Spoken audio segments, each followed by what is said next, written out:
the Reynolds Aluminum Program with Fibber McGee and Molly.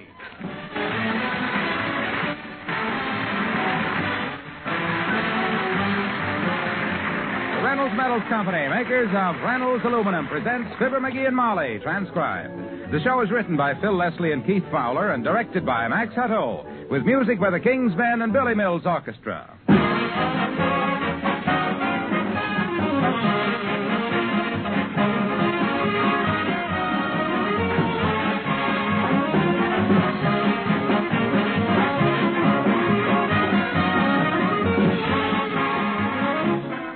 A common friendly question these days is, how's your garden doing? Well, we hope it's doing great. There's nothing like fresh from the garden salad greens and vegetables. But if you pick too much or pick it too soon, be sure you keep that right from the garden freshness in Reynolds Wrap, the pure aluminum foil. For loose garden produce like leaf lettuce, make an envelope of Reynolds Wrap. Lay one square on top of another, double fold and press tight around three sides. Slide your crisp, dewy, fresh greens in the open end. Then fold over that end. They'll stay fresh for days in your refrigerator. For young carrots, beets, and so forth, just wrap them in bunches. Remember, it's the loss of moisture that makes vegetables wilt. Reynolds Wrap is absolutely moisture-proof. Stock up tomorrow. Standard 25-foot rolls, 75-foot jumbo economy rolls, also heavy-duty Reynolds Wrap, half a yard wide. Get the original and genuine, made by the world's largest producer of aluminum foil, the Reynolds Metals Company.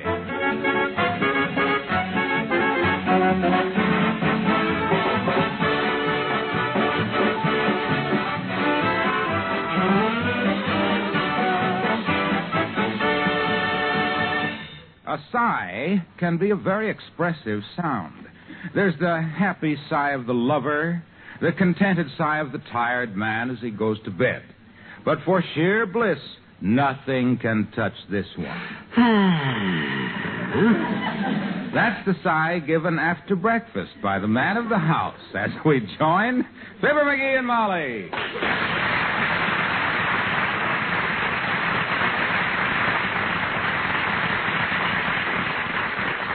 That was a great breakfast, Molly. Glad you enjoyed it, dearie. I've been eating your fried eggs every morning for 25 years, and I still like them better than anybody's. Why is that, kiddo? What's your secret? Well, it's the way I cook them. How do you cook them? 6 at a time. Mm-hmm. That's the secret. If there's anything I like, it's 6 eggs. I'll answer it, McGee. Don't get up. I ain't even trying to. McGee residence, Molly McGee speaking. Who? Why, Al Bennington. I haven't heard from you in years. Al Bennington? You're just in town for the day. Al Bennington? Oh, I'd love to see you. Yes, I can join you for lunch. Rich Vista Hotel? 1 o'clock. I'll be there. Oh, it'll be wonderful to see you again. Goodbye, Al. Who's Al? An old school chum of mine. Didn't I ever mention Al Bennington to you? No, he never did. Must have been a big item in your life. From the way you were practically crooning over the phone there. Well, I always was fond of Al. It's been years since we've seen each other, and... Something wrong, dearie? Nope.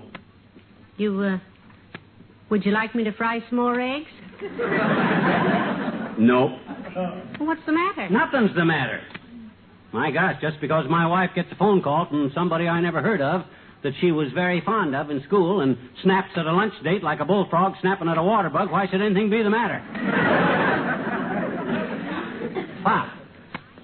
Do you mind me going downtown for lunch?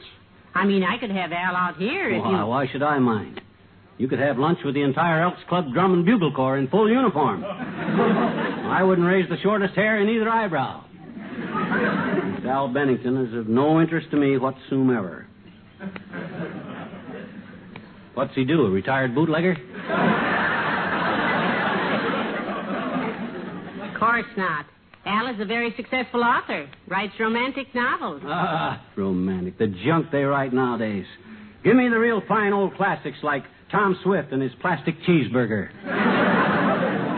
Or the 5 Little Peppers and how they swiped the doggy out of the window. Al's novels are very popular. I don't care about Al's cheap novels or about Al. I just soon we didn't even mention Al again. What's Al look like? How about your height? Slimmer, though. Always did have a nice figure. And pray tell, what's wrong with my figure? Nothing, dearie, nothing at all. Maybe I ain't built like a Greek statue. Maybe I have put on a few pounds around the middle. But I put 'em on in the American way, with a knife and fork in my own home. Not taking other guys' wives to lunch in swank hotels. McGee, you sound just like a jealous husband. Believe me, you have no cause to be jealous of Al Bennington. Why, Al and I... Who's jealous? My gosh, I just don't like people comparing the way my structure is constructed to the way other people's structures are... Wait, dearie, come in.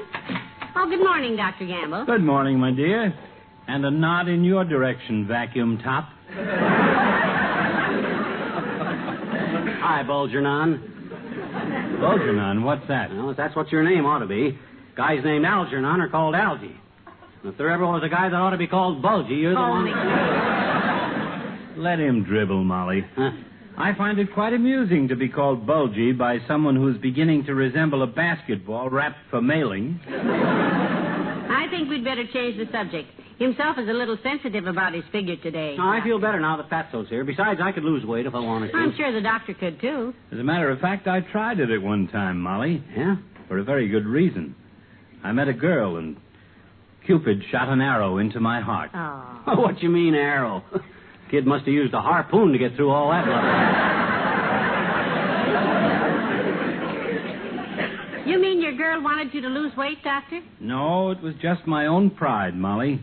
She was crazy about me. Thought I was Casanova, Don Juan, and Romeo, all rolled into one. The only trouble was I looked like it. What'd you do, Doc? Go on a diet? Yeah, and it was murder. Yeah? For 2 weeks, I lived on nothing but turnip tops, skimmed carrot juice, and wheat germ with the wheat removed. Lose much? No, I gained 5 pounds. You gained. How in the world could that happen? Frankly, Molly, I was baffled. My only clue was that I always went to bed starved, but got up in the morning feeling great. Hey, I bet you I know what happened. I bet you walked in your sleep. That's the conclusion I reached when I woke one night with a roast turkey in my hand and the tail of my nightshirt caught in the icebox door. Well, was that the end of your dieting, It Doctor? was indeed. I told my girl that she could take all of me. So we set the date and headed for the church. Hey, but you always been a bachelor, Doc. What happened? What happened? My pride again. Oh? There wasn't room enough for her to walk down the aisle beside me, and I was too proud to carry her on my back. So long, kid. So long.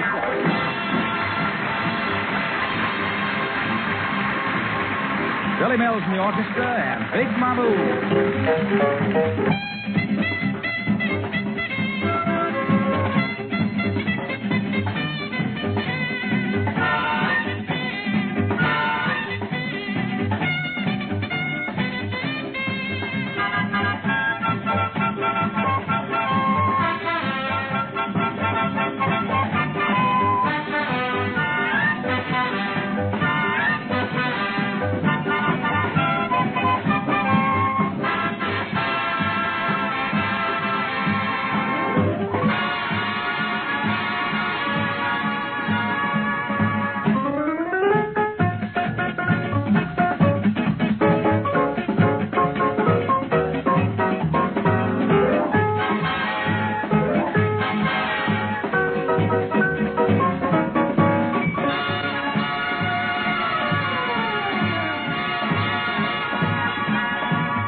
Get ready for my luncheon date. You hop to it, kiddo. Better hurry up. You might be late.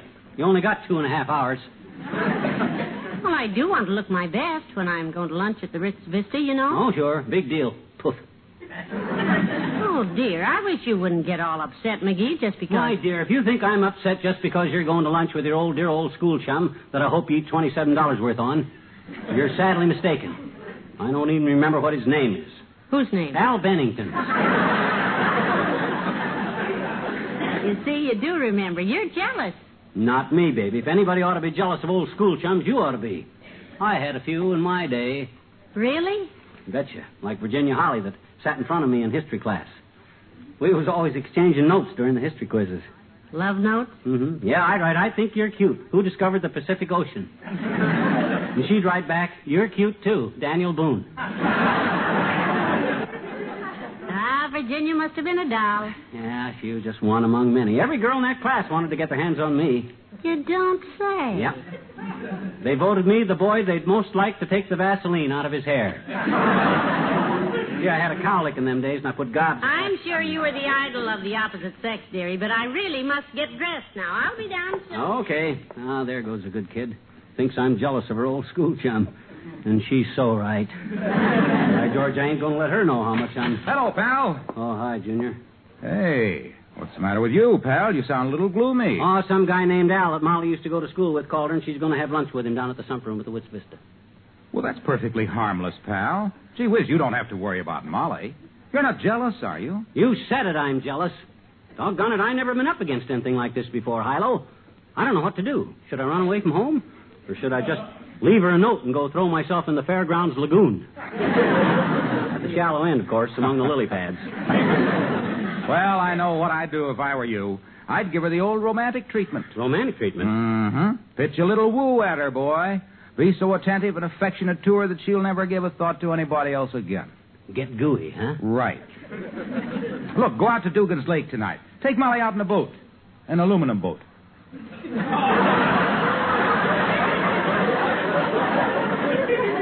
An aluminum boat? Yeah. One of those beautiful lifetime aluminum boats made of Reynolds aluminum. Just drift around the lake in it while you whisper sweet nothings in her ear. Wouldn't the sweet nothings mean nothing in a wooden boat? Pal, this is the woman you love. For her, the best. Yeah, that's right. Aluminum. A lifetime aluminum boat with the hull stamped out in one solid piece. That's the thing to take her out in, pal. Rust-proof, seamless, leak-proof, everlasting aluminum. Is it okay if I take my mandolin along? It's wood, but it sounds like aluminum. Sure. Take it along. That's the sort of thing women go for. Yeah. Music, moonlight, and a handsome aluminum boat. Yeah, you get them out on a moonlit lake, and they're mighty easy to handle. The women? No, the boats. Oh. Boy, how the women love those aluminum boats. Yeah. They're strong and sturdy, but they're light as a feather.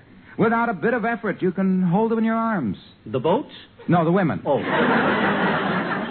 Makes them feel romantic drifting around the lake in a bright, modern, lifetime aluminum boat. And boy, how they can travel. When you take a paddle to them, pal, they go. The women? No, the boat. Oh. That's why I say take Molly out in an aluminum boat, which needs no care. Because the women we love deserve the best we can give them. What would we do without them, pal? They're mankind's greatest gift. The boats? Yes. Oh.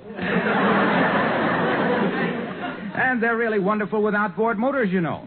If you take a lifetime aluminum boat and an outboard motor on your vacation, pal, you'll really love it. Hey, look, Junior, I'm not going on a vacation. I'm making Molly forget a guy named Al, remember? Oh, yeah.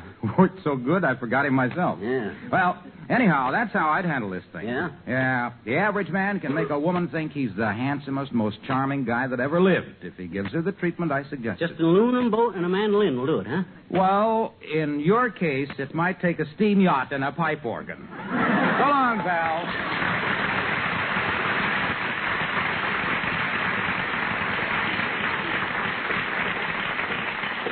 Maybe giving Molly the romantic treatment ain't such a bad idea at that. Maybe if I'm real charming, she won't even go to lunch with that character. Boy, I'll be so dad-ratted gallant, she won't know what I'm doing when I start. Hey, McGee, I need your help. This dress button's down the back and I can't reach it. Don't move. Huh? Don't move. I always want to remember you just the way you are. Standing there with your eyes flashing, your ruby lips gleaming, and your dress unbuttoned down the back. Heavenly days, what's this all about? Oh, just a small tribute of my esteem to a lady I'll always be esteemed up about. Well, thank you. I'm deeply grateful. Deeply flabbergasted, too. You know I always been yours to command, my dear. Would you like me to yank a fistful of stars out of the sky, or chuck some rose petals around for you to trample on, or perchance skin a grizzly bear and bring you its hide fresh with dew? Name the task, Tootsie, and I'm your boy. I've already named it. Button me down the back. Seems kind of tame, but okay. Don't leave us let this moment die, kiddo. Leave us let it last forever. You here beside me, and me here beside you, with nobody besides us beside us. I'll spend the day whispering sweet nothings into one ear and singing I'm a ding-dong daddy from Dumas into the other. Well, it sounds wonderful, dearie, but some other time. I've got to keep my lunch date now with Al Bennington. Am I buttoned? Yeah, you're buttoned. Thank you. Look, McGee, why don't you come along and have lunch with us? You'd like Al. And No, sir. It's very kind of you to invite an outsider to your touching little reunion, my dear, but no thanks. This little piggy stays home. Well, I've got to go finish putting on my makeup. If you change your mind, let me know. I stand here pouring my heart out to her, buttoning her up like a Parker House roll. Hoping she'll call off her date, and what happens? Come along with us, she says. You like Al, she says. Boiled in a barrel of crankcase drainings, I'd like Al. George, if I ever said I... Come in. Oh, hi, Ole. Well, hello, McGee. You by yourself? That's your missus. No, she's upstairs, Ole. Getting dolled up to go meet some guy she used to go to school with. He's taking her to lunch at the Ritz Vista. And doggone it, I'm worried. Right. They have very good food at the Ritz Vista. Not the food, Ole. I'm worried because she's going out with another guy. Oh, that's silly, McGee. She wouldn't care about another fella when she's got a husband like you. You sure? Well, sure, I'm sure. Just look what a good-looking fella... Well, just look how much money... Well, just look what a fine physique... And no wonder you're worried. It's nothing to make jokes about, Ole. Well, who's making jokes? Well, gee whiz, you never had this kind of trouble at your house. I'll bet all the years you've been married, your wife never even looked at another guy. That shows what you know. Yeah? One time my missus had a terrible case on a fella. Uh-oh. Went to see him every day while I was at work. No kidding. Spent my hard-earned money on him, too. My gosh, what'd you do about it? I knocked off 10 cents a day from her allowance. 10 cents? Missus, I say, I won't stop you from seeing Clark Gable every day, but by golly, you cut out the popcorn. Well, that ain't exactly the same kind of a... See, I'm all ready. Oh, hello, Ole. Hello, Missus. My, ain't we dressed up today? Yes, I have a luncheon date. McGee, I'm going to the beauty shop for a hairdo first, and from there to the hotel. Our date is 1 o'clock, so why don't you meet me in the lobby and have lunch with us? I'd like Al. Oh, no, not me. I'll just sit here in this empty house and wait. Alone. Well, I've got to rush, McGee. I'll miss you, dearie. Yeah. You missed him that time, too, Missus. You better took another run at it. Well, she went. Yeah. Quick, watch her out the window, Ole. Why should I watch her? Go on. It's a nice dress she's got on. That's buttoned crooked in the back, but when you see one dress buttoned crooked, you've seen them all, McGee. Let me know when she's out of sight. As soon as she's gone, I'm going to beat it down to the hotel ahead of her. I'll hide around the lobby and see what this Al Bennington guy looks like. Oh, I wouldn't care if he looks like Clark Gable, McGee. You shouldn't do that. What do you mean? She's your own missus, McGee. You just gotta trust her, that's all. Huh? Any fella that don't trust his mistress don't deserve to have one. Yeah, but gee whiz, Ole... Besides, I can't go with you anyhow. I gotta go home and fix the screen in the living room. Fix the screen? Is it busted? No, but it will be. What you mean? My missus tells me they got a Clark Gable picture on the television tonight. That's the screen I'm gonna fix. I'd kick the living daylights out of the thing. I'd busted a 90 million... Now, wait a minute.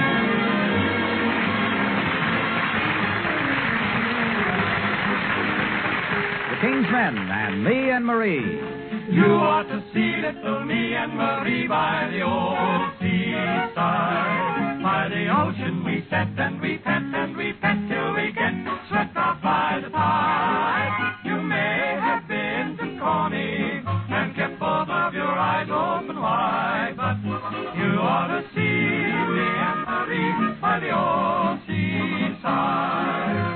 You ought to see little me and Marie by the old seaside. By the ocean we set and we pet and we pet till we get swept out by the tide. You may have been to Coney and kept both of your eyes open wide, but you ought to see me and Marie by the old seaside. Only me and my Marie together. It's beautiful beside the sea together. We love to linger in the breezy weather. As long as we can always be together. If you want to see a thing of beauty, you should see me spooning with my little cutie by the old seaside. For when once we get the proper setting, we begin a petting and go on a petting till we end up getting such an awful wetting from the tide. First we talk about that and this a bit, then we walk about and hug and kiss a bit, till we finally find a spot where we can hide. Then, until the crowing of the chickens, me and my Marie proceed to raise the dickens by the old seaside.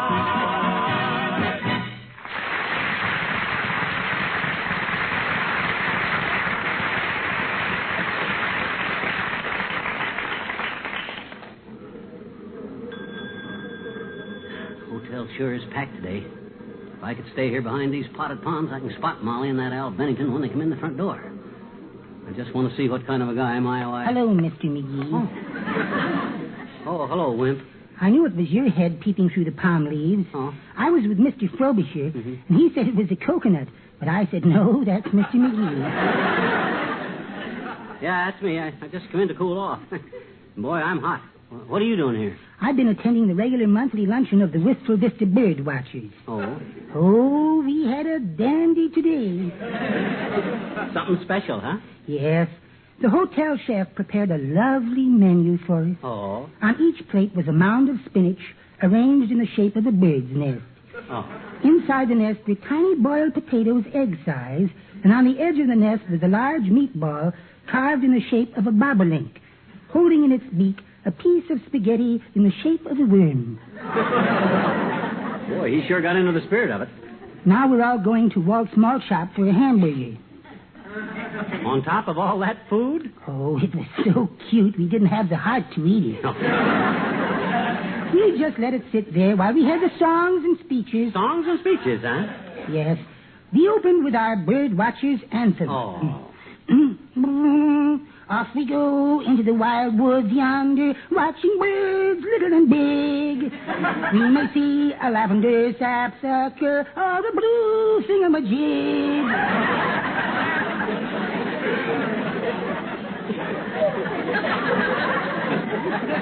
Boy, that song ought to go places, Wimp. Maybe you ought to go with it. I knew you'd like it. After the anthem, Mr. Frobisher delivered an address on buzzards. Do they really fly high down in Mobile? This was followed by a humorous reading from Mrs. Clatterhatch entitled, Who Put the Aureole in Mrs. Murphy's Camisole? Boy, you really lived it up today. Then I spoke. Oh, you spoke. My talk was on the habits of the northern South Dakota bentbeak. The bentbeak? Yes. The bentbeak is a bird with remarkably keen hearing. Oh? It can hear worms crawling deep in the ground, even under a concrete sidewalk. No fool. When it hears a worm under a concrete sidewalk, it doesn't stop to consider, but just hauls off and pecks away. Wow. Hence the name, bentbeak. Well, I must join the other bird watchers, Mr. McGee. Goodbye. Yeah, so long, Walt.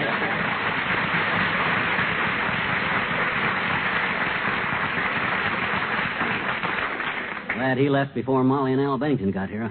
I've been keeping an eye on the front door, and I know they haven't... Hello, dear. Oh, my gosh. Hey, how'd you get in here? Through the side door while you were watching the front. Well, what you mean watching? I haven't been watching. I came in... I had a hunch I'd find you here in the lobby. Yeah, but Molly, I just happened Sure enough, there you were, crouched behind a potted palm like a stag at bay. Well, doggone it, Molly. A guy's got a right to see who his wife's having lunch with. You said this Al Bennington was a writer, and some of them writers can't be trusted. They live in attics and grow beards and spout poetry that ain't got rhymes on the end. Maybe this Al's a bad egg. Well, we'll just settle that right now. Come on now. You're going to meet Al and have lunch with Oh, him. no, sir. You think I want people to think I don't trust you? Come on. I ain't the type to prise into your business. You go have your lunch. I'll look at him through the window. Now, quit pulling me. Al? No. Oh, Al, here I am. Over here. No, let go of my arm, Molly. I'm going home. I'm not going to... Al, it's so nice to see you, and I want you to meet my husband. Well, how do you do, Mr. McGee? I've heard so much about you. This is her. Alice Bennington, my favorite author. Her friends call her Al. Hi, Al. Well, you seem a little surprised, Mr. McGee. Don't I look the way you thought I'd look? Well, frankly, Al, no. But, gee, Al, you sure look fine to me, Al. Yeah. Now, will you join us for lunch, dearie? Join you. I'll pick up the check, kiddo. Hey, garçon, the best table in the house. Toot sweet. Ah, this will be a delightful literary treat. You wrote any good books lately, Al? I loved your last one about the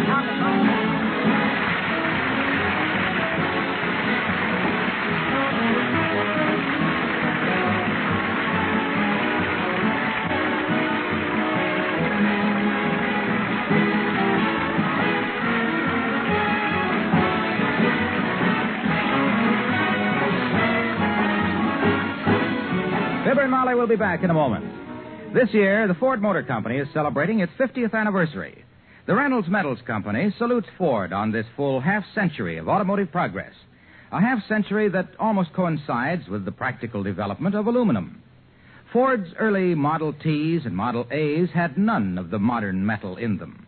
Today's brilliant new Fords use aluminum in many vital parts, for strength with lighter weight, for rust-proof permanence, for economy and safety. An even more striking demonstration of aluminum is Ford's experimental car, the Continental X, on which Reynolds engineers have worked closely with Ford engineers in developing many new aluminum features. The Continental X contains more than 400 individual aluminum parts compared to 20 or 30 in the average car on the road today. That's Reynolds aluminum, made by the Reynolds Metals Company, pioneers of progress through aluminum.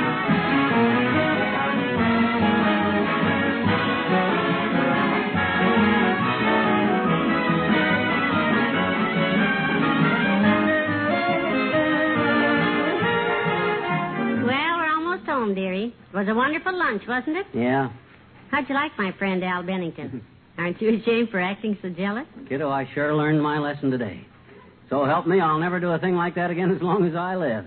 Act like a jealous husband, you mean? Oh, no. Offer to pick up the check for a stranger. That old school chum of yours eats like a horse. Oh, McGee. Good night. Good night, Al.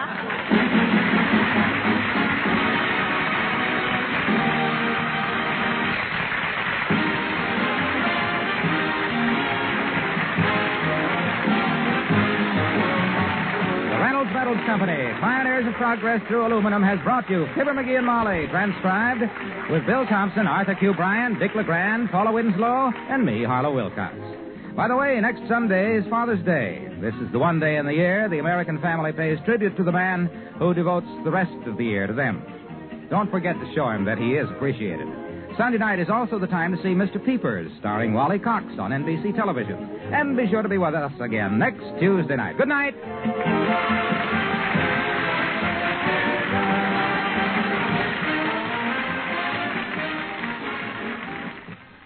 It's June and vacation time across the nation. And to millions of Americans, vacation time means a trip in the family car.